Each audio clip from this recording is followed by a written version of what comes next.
Hello दोस्तों, स्वागत है आप सभी का आपके अपने YouTube चैनल STC GSL पर। मैं गुलशन कुमार। आज मैं आप लोगों को क्लास 10th की फिजिक्स NCERT बुक पढ़ाने जा रहा हूं, जिसमें मैं आपको पहला चैप्टर बताऊंगा प्रकाश के परावर्तन एवं अपवर्तन के बारे में। और हाँ, मैंने बहुत सारा वीडियो बना रखा है, क्लास 10th का, मैथ का और 11-12 का भी वीडियो मैंने बना रखा है और अपने चैनल पर अपलोड कर दिया गया है। मैंने बहुत दिनों से वीडियो बनाना बंद कर दिया था, कुछ जो था फिजिकल प्रॉब्लम आ गई थी, जिसके कारण से मैंने वीडियो बनाना बंद कर दिया था। लेकिन अब मैं कंटिन्यू वीडियो डालता रहूँगा। आप हमारे चैनल के साथ जुड़ करके वीडियो को देख सकते हैं और आपको जो बोर्ड एग्ज़ाम में बेहद फ़ायदेमंद होगा।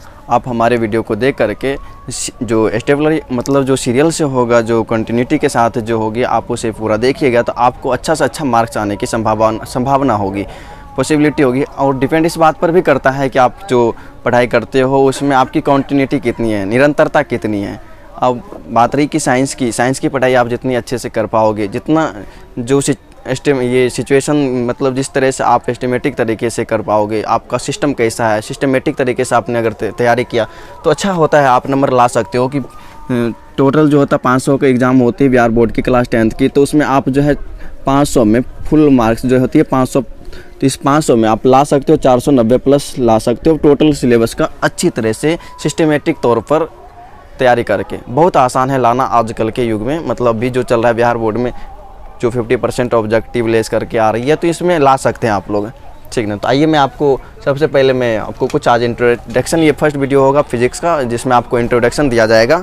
तो आइए मैं आपको बता रहा हूँ फिजिक्स का फर्स्ट चैप्टर 10th NCERT से, जिसमें आपको प्रकाश का परावर्तन एवं अपवर्तन के बारे में बताया जाएगा। प्रकाश के परावर्तन एवं अपवर्तन के बारे में दोस्तों, प्रकाश का परावर्तन एवं अपवर्तन, इसे इंग्लिश में मैं लिख देता हूँ। परावर्तन एवं अपवर्तन को refraction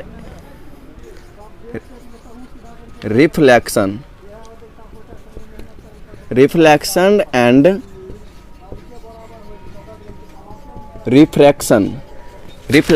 refraction of light, reflection and refraction of light. Reflection अर्थात परावर्तन, रिफ्रैक्शन अर्थात अपवर्तन। प्रकाश का मतलब लाइट, इस तरह से हम लोग करते हैं।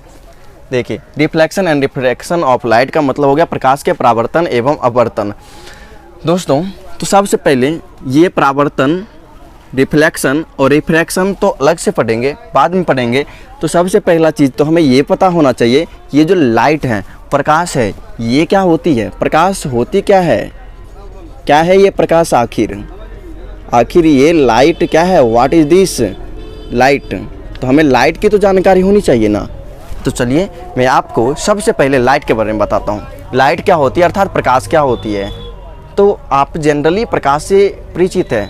कैसे? आपने अपने घर में लाइट, टॉर्च का या फिर इमरजेंसी लाइट जो होता है आपने देखा होगा, आपने इसका यूज डेली एवरीडे लाइफ में करते हैं।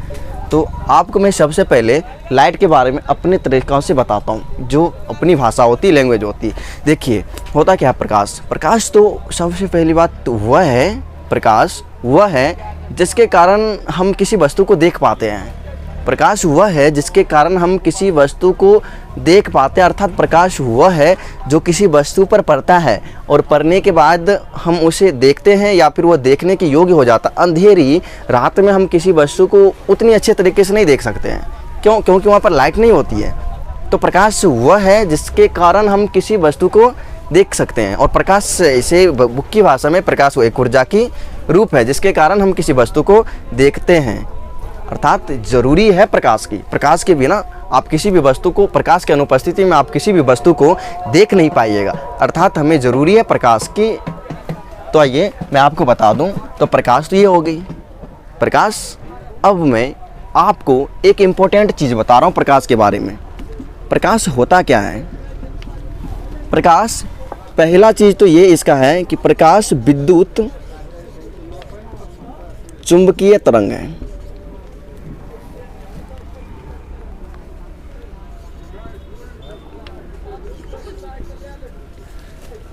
चुंबकीय तरंग है। प्रकाश एक विद्युत चुंबकीय तरंग है। अब ये क्या हो गया? आपको तो ये चीज़ समझ में नहीं आया होगा कि प्रकाश विद्युत चुम्बकीय तरंग है, परंतु ये चुम्बकीय तरंग होता क्या है। प्रकाश एक विद्युत चुम्बकीय तरंग है, बट ये विद्युत चुम्बकीय तरंग होता क्या है। तो मैं आपको बता देता हूँ कि जो होती है चुम्बकीय तरंग अर्थात विद्युत चुम्बकीय तरंग जो होती है वह क्या होती है।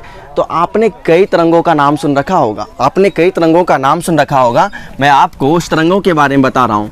तो याद रखिए, आप जब डॉक्टर के पास जाते हैं तो आप डॉक्टर जो होता है आपका एक्सरे करता है। आपने सुना होगा कि एक्सरे है, तो आपने जो एक्सरे सुन रखा है ना, आपने जो एक्सरे सुन रखा है, ये एक्सरे भी एक प्रकार का विद्युत चुम्बकीय तरंग है। अर्थात दुनिया का अधिकांश तरंग विद्युत चुम्बकीय तरंग होती है। दुनिया का अधिकांश तरंग विद्युत चुम्बकीय तरंग होता है। आपने एक्सरे का नाम सुना होगा, यह एक्सरे विद्युत चुम्बकीय तरंग है।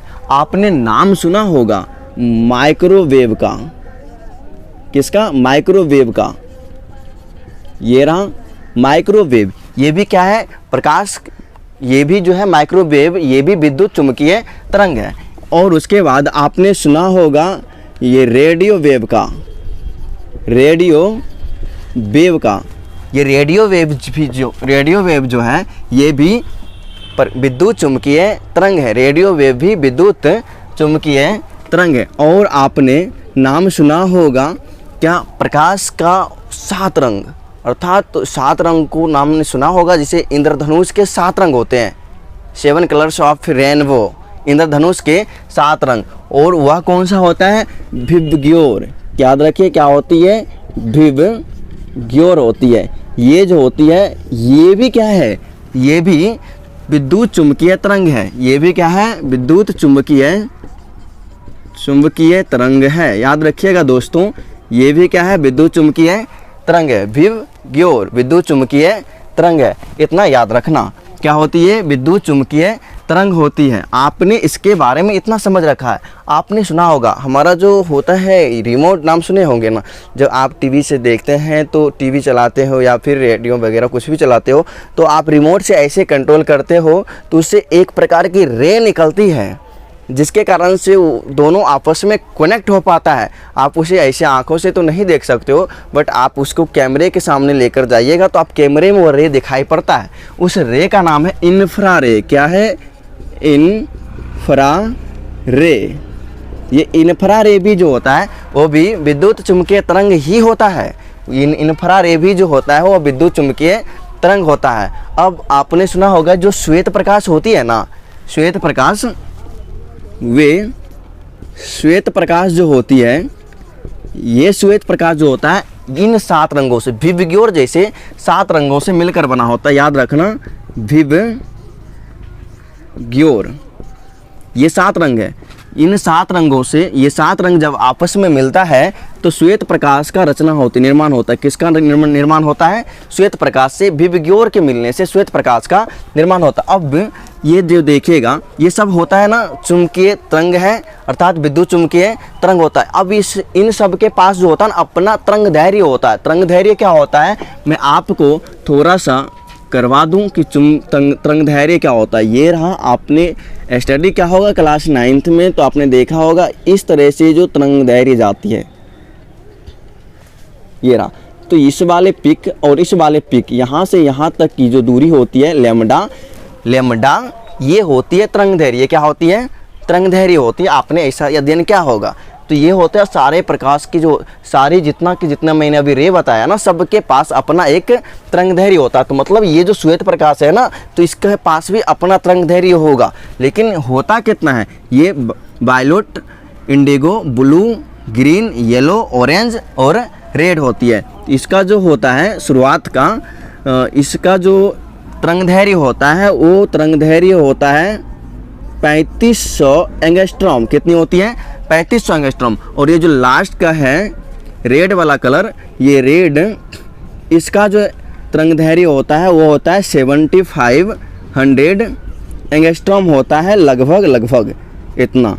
और इसका भी इतना तक लगभग होता है। मतलब 3500 एंगस्ट्रॉम से 7500 एंगस्ट्रॉम के बीच श्वेत प्रकाश का जो होता है तरंगदैर्घ्य होता है, इन्हीं इतने 3500 एंगस्ट्रॉम और 7500 एंगस्ट्रॉम के बीच बाकी जितने भी कलर्स हैं इन सभी का क्या होता है, तरंगदैर्घ्य होता है। तो आपको समझ में आया कि प्रकाश विद्युत चुंबकीय तरंग है। प्रकाश क्या है, विद्युत चुंबकीय तरंग है। प्रकाश विद्युत चुंबकीय तरंग है जिसका तरंगदैर्घ्य, याद रखना, जिसका तरंगदैर्घ्य लगभग कितना होता है, 3500 एंगस्ट्रॉम। 3500 एंगस्ट्रॉम से 7500 एंगस्ट्रॉम होता है। 3500 एंगस्ट्रॉम से 7500 एंगस्ट्रॉम इतना होता है। ये रहा, आपको समझ में आ गया। अर्थात विद्युत चुंबकीय तरंग का जो तरंगदैर्घ्य होता है, अर्थात प्रकाश का जो तरंगदैर्घ्य होता है वो 3500 एंगस्ट्रॉम से 7500 एंगस्ट्रॉम होता है। अब एक बात समझना ये है कि एंगस्ट्रॉम क्या होता है। एंगस्ट्रॉम जो होता है, ध्यान में रखिएगा कि 1 एंगस्ट्रॉम बराबर होता है 10 की घात माइनस 10 मीटर होता है। 10 की घात माइनस 10 मीटर होता है 1 एंगस्ट्रॉम बराबर। 1 angstrom equal to 10 to the power minus का 10 मीटर। इतना ध्यान में रखिएगा। अब आइए, ये तो था कि प्रकाश जो है वह विद्युत चुंबकीय तरंग है जिसका तरंगदैर्घ्य 3500 एंगस्ट्रॉम से 7500 एंगस्ट्रॉम होता है। अब ध्यान दीजिएगा, अगला बात ये कि जो प्रकाश होती है ना, प्रकाश, वह प्रकाश सीधी रेखा अर्थात सरल रेखा में गमन करती है। प्रकाश किस रेखा में गमन करती है, यह सरल रेखा, प्रकाश सरल रेखा में गमन करती है। आप टोटल बातों को नोट करते चलिए। प्रकाश सरल रेखा में गमन करती है। अच्छे स्टूडेंट, एक आदर्श स्टूडेंट का पहला काम होता है कि जो मैं लिखा रहा हूँ उसे कॉपी पे नोट करते चलें। सरल रेखा में गमन करती है। तो बच्चों समझ में आया होगा, लेकिन आपके मन में एक प्रश्न तो उठ ही रहा होगा कि सर इसका प्रूफ क्या है कि जो प्रकाश है वह सरल रेखा में गमन करती है, अर्थात सीधी रेखा स्ट्रेट लाइन में गमन करती है। इसका कोई प्रूफ तो दीजिए। तो मैं आपको एक छोटा सा प्रूफ इसका देना चाहूँगा। इसका जो छोटा सा प्रूफ है सरल रेखा में जो गमन करती है प्रकाश, इसका मैं क्या करता हूँ, एक छोटा सा कार्डबोर्ड लेता हूँ। ध्यान रखिएगा, मैं एक छोटा सा कार्डबोर्ड ले रहा हूँ। ये रहा, ये कार्डबोर्ड है।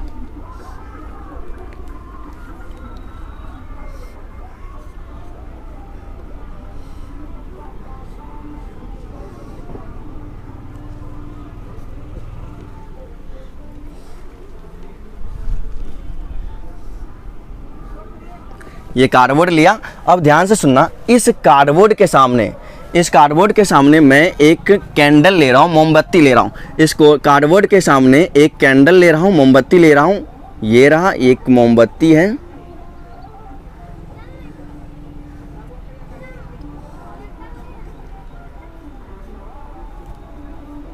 इसके सामने एक कैंडल रखा और मैं क्या करता हूँ, इस कैंडल को अब जला रहा हूँ। ध्यान से देखिएगा, मैं क्या कर रहा हूँ, इस कैंडल को जला रहा हूँ। ये कैंडल जलेगा तो इससे क्या होगा, लाइट निकलेगी। इस तरह से इस कैंडल से क्या होगा, लाइट निकलेगी और चारों दिशा में फैलेगी। ये रहा, इस कैंडल से क्या निकल रही है, लाइट निकल रही है और क्या हो रही है, फैल रही है। ये देखिए, एक मिनट ज़रा ठहर जाइए। ये रहा,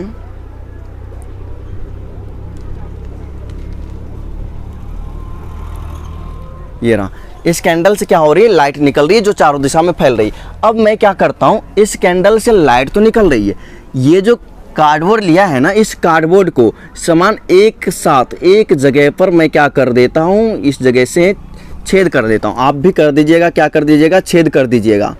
ये रहा, जब सबको एक सीध में छेद कर दीजिएगा, होल कर दीजिएगा, तब यहाँ से क्या होगी, इस तरह से देखिएगा कि जो प्रकाश इधर से जाएगी, इस तरह से इस डायरेक्शन में जाएगी, वह प्रकाश इससे होकर के इस डायरेक्शन में निकलेगी। इस तरह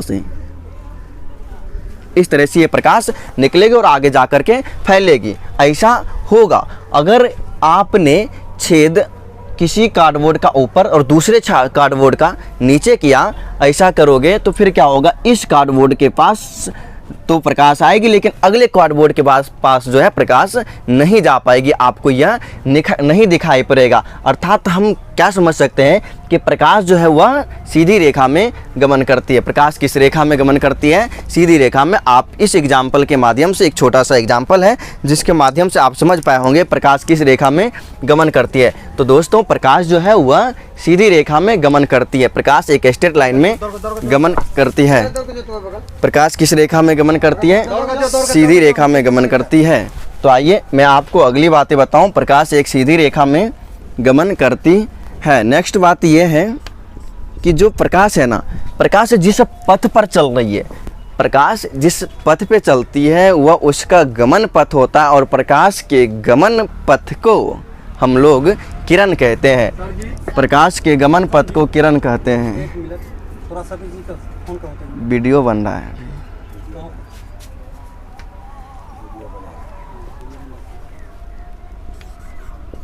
प्रकाश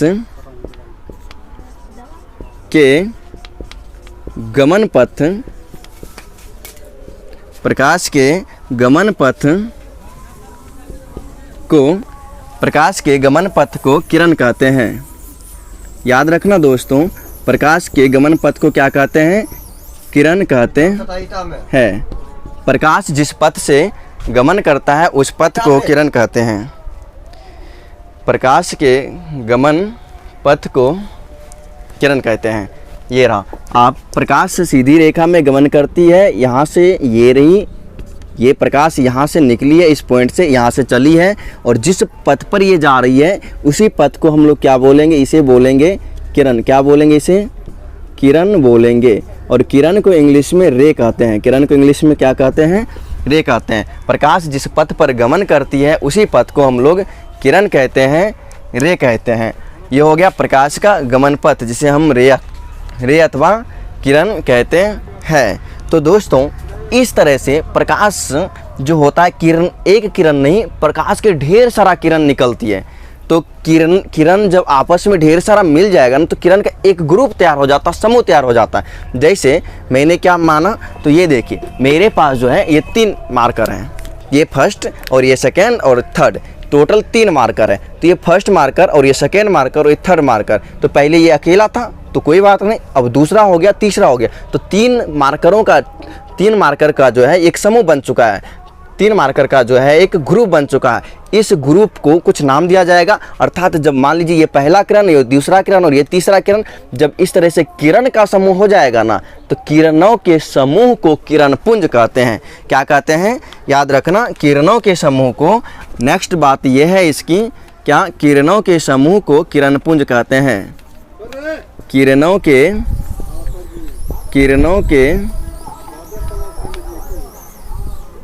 समूह को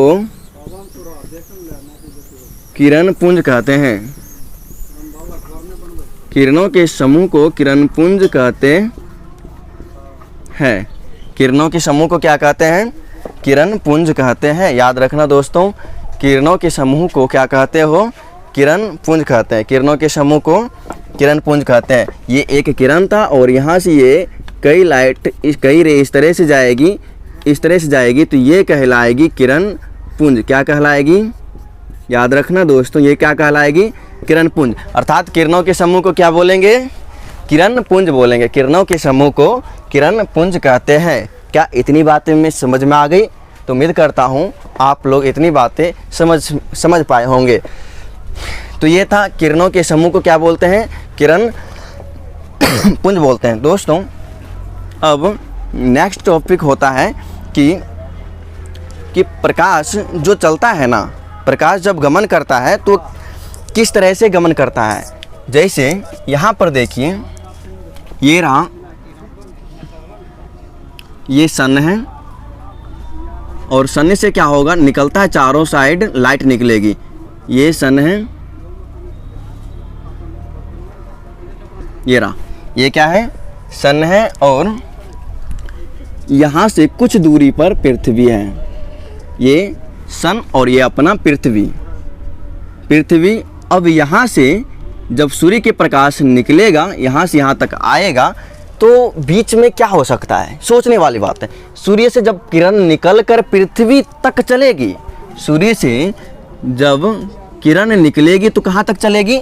पृथ्वी तक चलेगी, और यहाँ से चलकर जब पृथ्वी तक जाएगा तो बीच में क्या होता है, कुछ नहीं है तो निर्वात है, कुछ नहीं है बीच में तो निर्वात है। तो यहाँ पर क्या कौन कौन सी माध्यम मिलेगा, तो निर्वात मिलेगा, निर्वात में भी प्रकाश चलेगी। प्रकाश जब सूर्य से निकलकर पृथ्वी तक आया होगा तो कुछ ऐसे भी स्पेस होगा जहाँ कुछ नहीं है, निर्वात है, तो मतलब प्रकाश निर्वात में भी चलती है, प्रकाश निर्वात में भी चलता है। अब जब वह निर्वात से निकला होगा तो प्रकाश जब निर्वात से निकला होगा तो पृथ्वी के वायुमंडल में तो प्रवेश क्या ही होगा, पृथ्वी के वायुमंडल में प्रवेश क्या होगा, और वायुमंडल को चीरते हुए पृथ्वी तक आया है, वायुमंडल को चीरते हुए वह पृथ्वी तक आया है। मतलब ये हुआ कि वह वायु में भी चल सकती है, प्रकाश हवा में भी चल सकती है, अर्थात गैस में भी चल सकती है। प्रकाश कहाँ चल सकती है, गैस में भी चल सकती है, हाँ चल सकती है। दूसरा अब देखिएगा एक तीसरा कि प्रकाश द्रव में भी चल सकती है, हाँ बिल्कुल, या तो वहाँ पर अपवर्तन हो सकता है, रिफ्रैक्शन हो सकता है, आप इस बात को आगे समझ पाइएगा। तो तीसरी बात है उसकी द्रव, क्या है याद रखना दोस्तों, द्रव है, क्या है, द्रव। और चौथा माध्यम उसका ठोस ले लीजिए। इन सभी माध्यमों में प्रकाश गमन करता है, निर्वात, गैस, द्रव, ठोस, इन सभी माध्यमों में से होकर के प्रकाश गमन करता है। अर्थात याद रखना दोस्तों, प्रकाश संचरण के लिए किसी माध्यम की आवश्यकता नहीं पड़ता, वह किसी भी माध्यम में संचरित हो सकता है। प्रकाश संचरण के लिए किसी माध्यम की आवश्यकता ना पड़ती है, वो किसी भी माध्यम में संचरित हो सकता है, इतना याद रखना दोस्तों। तो इस बात को मैं नोट कर दूं और इन सारी चीज़ों को आप नोट कर लीजिए ताकि फिर आपको काम में आएगा और अच्छी चीज़ है ये। चलिए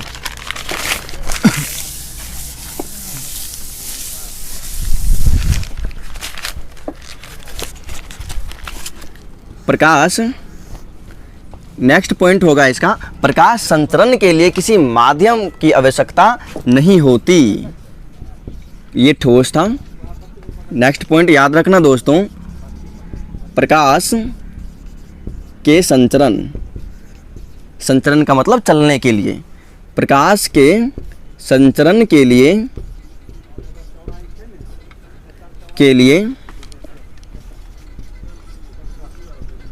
माध्यम, प्रकाश के संचरण के लिए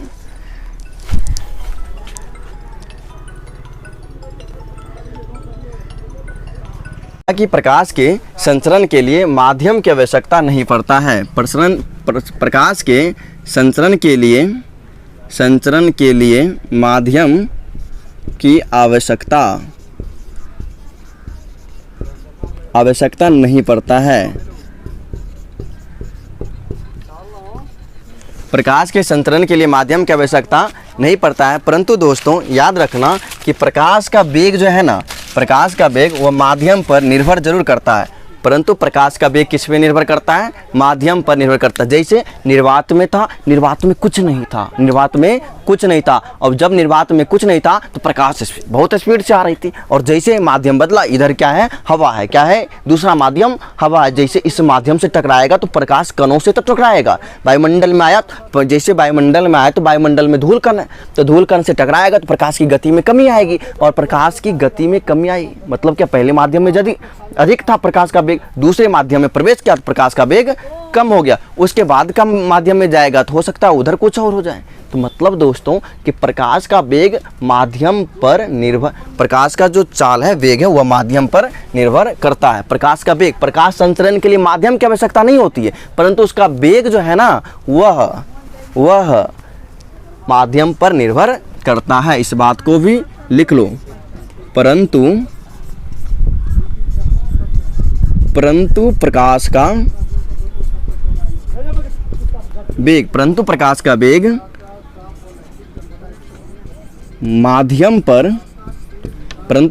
वेग माध्यम पर निर्भर करता है। याद रखना दोस्तों, परंतु प्रकाश का वेग किस पे निर्भर करता है, माध्यम पर निर्भर करता है। अब अगली बात मैं बताऊं कि प्रकाश का जो वेग है ना, तो प्रकाश का वेग जो है वो माध्यम पर निर्भर करता है। वेग जो होता है, प्रकाश का जो वेग होता है निर्वात में, वो याद रखना दोस्तों, वह होता है 3 × 10⁸ इतना मीटर प्रति सेकेंड। मतलब 3 × 10⁸ मीटर प्रति सेकेंड का क्या अर्थ है? ये जो वेग है दोस्तों, ये वेग 3 और 10 की घात 8 है ना, तो 3 पर 8 को 0 डाल दीजिए, 7 8 हो गया, 2 4 6 8 हो गया, 8 0 डाला, इतना मीटर प्रति सेकेंड है। बहुत बड़ा नहीं लग रहा है ना? अब ये काम करते हैं, ये मीटर में और मीटर को किलोमीटर में चेंज करते हैं। मीटर को किलोमीटर में चेंज करने के लिए 1000 से भाग करते हैं, या आप 1000 से भाग कर दो, अर्थात ये 3 0 हटा दो। अब क्या करोगे, ये 3 0 हटा दोगे। जब 3 0 आप ये हटा दोगे तो आपको मिलेगा क्या, 3 और कितना 0 मिल जाएगा, 5 0, 2 2 4 1 5 हो गया। इतना अब हो गया किलोमीटर प्रति सेकेंड, इतना किलोमीटर प्रति सेकेंड हो गया। अब ये कितना हो गया, 3 लाख, कितना, इकाई, दहाई, सैकड़ा, हजार, 10,000, लाख, कितना हो गया, भी वेग जो आ गया प्रकाश का, वह आ गया 3 लाख किलोमीटर प्रति सेकेंड। मतलब क्या, 1 सेकेंड में प्रकाश 3 लाख किलोमीटर की दूरी तय करती है। एक बार पलक झपकी 1 सेकेंड होती है, पलक झपकते प्रकाश 3 लाख किलोमीटर की दूरी तय करती है। सोचो, 3 लाख किलोमीटर की दूरी प्रकाश पलक झपकते करती है ना ऐसा? मतलब आपके पास कार है, कार कितनी चलती है, मान लिया 120 किलोमीटर प्रति घंटा की रफ्तार से, इतना। या फिर आपको स्मार्ट कार, मान लीजिए आपके पास बुलेट है, तो वो बुलेट कार जो है वह ट्रेन है, तो मान लीजिए कि वो चल रही है 200 किलोमीटर प्रति घंटा की रफ्तार से। ये रहा, इससे ज़्यादा क्या, इतना चल रही, मतलब 1 घंटा में 200 किलोमीटर, 1 घंटा में 120 किलोमीटर। लेकिन प्रकाश 1 सेकेंड में, और 1 सेकेंड का मतलब सोच लीजिए, 1 घंटा बराबर 3600 सेकेंड, और 3600 सेकेंड में ये 120 किलोमीटर या फिर 200 किलोमीटर। और हाँ, लेकिन प्रकाश मात्र 1 सेकेंड में 3 लाख किलोमीटर की दूरी तय करती, फिर भी उसे पृथ्वी तक आने में 8 मिनट कितना का समय लगता है याद रखिएगा, फिर भी उसे आने में, पृथ्वी तक आने में, पृथ्वी तक आने में 8 मिनट लगभग, बता रहा हूँ, 24 सेकेंड, इतना का समय लगता है। 8 मिनट 24 सेकेंड का समय लगता है पृथ्वी तक आने में। 8 मिनट 24 सेकेंड का समय लगता है पृथ्वी तक सूर्य के प्रकाश को आने में। मतलब कितना दूरी है, बहुत दूरी है ना, बहुत दूर है। और यही दूरी के कारण तो हम आज पृथ्वी पर जीवित हैं। नहीं तो अगर पृथ्वी के नज़दीक सूर्य होता ना, अगर पृथ्वी के नज़दीक सूर्य होता तो हम लोग जलकर राख हो गए होते, नहीं बच पाते। इतना प्रचंड ज्वाला होती है इसकी, मतलब इसी दूरी के कारण हम लोग जीवित हैं। तो क्या बातें समझ में आई है ना, सोचनीय तथ्य। अब मैं आपको बताऊंगा, पृथक्कारी सतह होती है और परावर्तन का कुछ रूल्स बताऊं क्या होती है। जब वस्तु से सतह, किसी सतह से, किसी पृथक्कारी सतह से